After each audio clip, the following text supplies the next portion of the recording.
C'est parti, les amis, bienvenue dans cette nouvelle vidéo de calcul mathématique pour le Taj-Maj. Nous allons continuer notre série de questions à corriger et à faire ensemble dans le but de vous donner des astuces, des techniques et des méthodes pour progresser et réussir le jour J, votre concours. Sans plus tarder, je vous invite aussi à vous abonner à notre chaîne YouTube, notre chaîne Instagram et Facebook en tapant Prépatage, la Prépa Taj-Maj. Et aussi, oui, de vous abonner à notre chaîne pour avoir l'actualité, les dernières actualités concours, mais aussi toutes les vidéos que nous postons régulièrement de correction d'exercices et que nous partageons avec l'ensemble de la communauté Prépatage. Alors, c'est parti, on va corriger la deuxième question. Alors, je vous partage mon écran. Tac, tac, ça c'est bon. Et c'est parti. Alors, question numéro 2. Dans la cagnotte Pitchy, Paul, Jean et Jacques cotisent pour acheter le foulard Kermès à leur amie Martine. Paul met le tiers du prix du foulard, Jean met le cinquième et Jacques le montant cumulé de ses deux amis. Sachant que le foulard coûte 450 €, combien y a-t-il en plus dans la cagnotte? Donc là, ce qui est intéressant, c'est de savoir qu'ils ont chacun mis de l'argent, d'accord, et qu'à la fin, il y a de l'argent supplémentaire dans la cagnotte. C'est ce qu'on cherche à déterminer. Alors, pareil que pour la première vidéo, je vous invite à faire une petite pause, à mettre la vidéo en pause, à corriger l'exercice, à essayer de le faire. Prenez 1 minute 30 à 2 minutes pour le faire et ensuite nous attaquons la correction. Donc allez-y, faites pause, faites la question et ensuite on corrige ça ensemble. Alors, c'est parti pour la correction. Vous avez appuyé sur Play pour le faire. Bon, sincèrement, ça me fait un petit peu bizarre de vous dire de mettre pause et ensuite de dire on reprend, alors que moi, de mon côté, je n'ai pas fait de pause. C'est le principe un petit peu de ces vidéos, donc c'est parti. Je vous partage le sentiment. Alors, on y va. Si je reprends l'énoncé et je vous mets le tableau blanc en face. On vous dit, dans la cagnotte Pitchy, Paul, Jean et Jacques cotisent pour acheter le foulard Kermès à leur amie Martine. Paul met le tiers du foulard. Donc, en fait, qu'est-ce que j'ai ici? J'ai Paul qui, lui, il va mettre un tiers du prix du foulard. Donc, on va mettre un tiers de F. Jean qui, lui, met le cinquième. Jean, on vous dit, il met un cinquième du foulard. Et Jacques, le montant cumulé de ses deux amis. Donc, Jacques, qu'est-ce qu'il met? Il met le montant cumulé, c'est-à-dire qu'il met un tiers de F plus un cinquième de F, puisqu'il met le montant cumulé des deux. Et on vous dit, sachant que le foulard coûte 450 €, combien y a-t-il de plus dans la cagnotte? Ça veut dire que ce que met Paul plus ce que met Jean plus ce que met Jacques, ben en fait, ça donne quoi? Ça donne les 450 €, pardon, qui est le prix du foulard, plus un excédent, X, que je ne connais pas, mais c'est ce X-là que je cherche à déterminer, puisqu'on me dit combien y a-t-il en plus dans la cagnotte. Alors, je sais que mon foulard, il coûte combien? Il coûte 450 €. Donc ici, c'est facile. Donc, Paul, combien est-ce qu'il met en fait? Il met un tiers de 450. OK? Jean, il met un cinquième de 450. Et Jacques, ben, il met un tiers de 450 plus un cinquième de 450. Et ça me fait 450 plus X. Ça, c'est une résolution d'équation. Un tiers de 450, ben, c'est comme si je faisais 450 divisé par 3. Et 450 divisé par 3, c'est quoi? Ben, ça fait 45 divisé par 3. Et je rajoute le 0. Là, il faut absolument connaître vos tables de multiplication. D'accord? Petite parenthèse, il faut que vous connaissiez vos tables de multiplication jusqu'à 25. L'idéal, c'est de connaître jusqu'à 25, en mettant l'accent sur la table de 7, 13 et 17, qui sont les tables les plus, allez, permettez-moi l'expression, chiantes à retenir. Et évidemment, les concepteurs du Taj-Maj, ce sont les tables qui mettent assez régulièrement.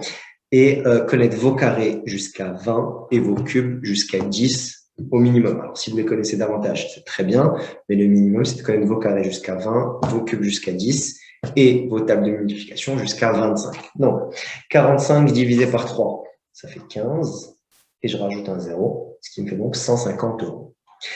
Maintenant, 450 divisé par 5. Alors, tiens, je vais vous donner une petite astuce. Je vais en profiter pour vous donner une petite astuce. Bon, 45 divisé par 5. Là, normalement, si vous connaissez votre table de multiplication, 45 divisé par 5, ça fait 9. 9 fois 5, 45. 45 divisé par 5, ça fait 9.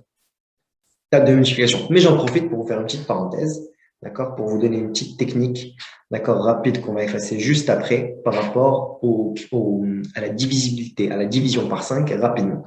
Regardez, 45 divisé par 5. Et ça, je vous donne la méthode, mais vous pouvez le faire même avec de grands nombres. Et c'est surtout avec de grands nombres que ça paraît simple. Là, comme vous êtes censé connaître une table de multiplication, vous ne l'appliquerez pas. Mais si demain, je vous donne un exercice avec, allez, je sais pas moi, 1935 divisé par 5, vous pourrez appliquer cette méthodologie que je vais vous partager tout de suite. En fait, 45 divisé par 5, ça revient à faire quoi? C'est comme si j'avais 45 divisé par 10 demi. Puisque 10 divisé par 2, ça fait 5. D'accord? Donc, 45 divisé par 5, c'est comme j'avais 45 divisé par 10 demi. Rappelez-vous, divisé par une fraction revient à multiplier par son inverse. D'accord? Divisé par une fraction revient à multiplier par l'inverse. Donc là, si je prends 45 que je divise par 10 demi, l'équivalent, c'est comme si je faisais 45 et je le multipliais par l'inverse de 10 demi, à savoir 2 dixièmes. 45 fois 2, 90. 90 divisé par 10, je supprime un 0, ça fait 9. OK? Donc, rappelez-vous, divisé par 5, ça revient en fait à multiplier par 2 et diviser par 10. D'accord? Donc, quand vous avez un grand nombre, vous faites ça, vous multipliez par 2, vous divisez par 10, ou bien vous divisez par 10 et vous multipliez par 2. Tout à l'heure, je vous ai donné l'exemple, donc je vous laisse noter. Faites une pause s'il le faut et on va revenir rapidement. Tac, tac, tac, tac, tac. Et je vous ai donné l'exemple tout à l'heure de 1950 divisé par 5. C'est ce qu'on va faire. On va faire 1900. Alors, ici, pas. Tac, tac. Voilà. On va faire. Et ensuite, ça fait 1950. 1950 divisé par 5. Donc, c'est comme j'avais 1950 divisé par 10 demi, ce qui est égal à 1950 multiplié par 2 dixièmes. Vous allez voir que c'est très rapide à faire. 1950 divisé par 10, je supprime un 0. J'enlève ce 0 là et j'enlève ce 0 là. Ce qui me fait donc 195 fois 2. 195 fois 2, c'est comme si j'avais 200 fois 2 moins 5 fois 2. 200 fois 2 moins 5 fois 2. Pourquoi? Parce que 200 moins 5, ça fait 195 en fait. 200 fois 2, ça fait 400. 5 fois 2, ça fait 10. 400 moins 10, ça fait donc 390.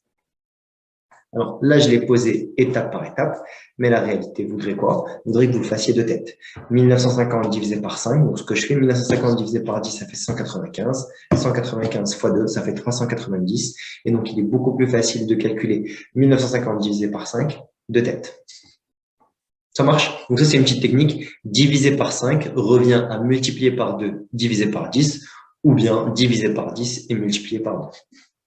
OK? Allez, c'est parti. On va continuer la correction de notre énoncé. Alors, je vais effacer tout ça. Tac, tac, tac. Donc, je reviens. Donc, ça, c'était une petite parenthèse.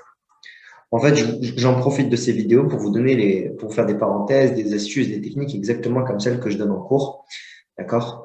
J'en donne pas mal en cours, des astuces qui permettent de gagner du temps. Et c'est un petit peu l'objectif de ces vidéos, c'est de vous donner des astuces, des techniques qui vous permettront le jour J de gagner du temps. Donc là, ce que j'ai, donc 1 tiers de 450, ça fait 150. Ici, 1 cinquième de 450, donc on a dit 450 divisé par 5, ça fait 90. Plus, alors ici, j'ai 1 tiers de 450, donc je sais que ça fait 150.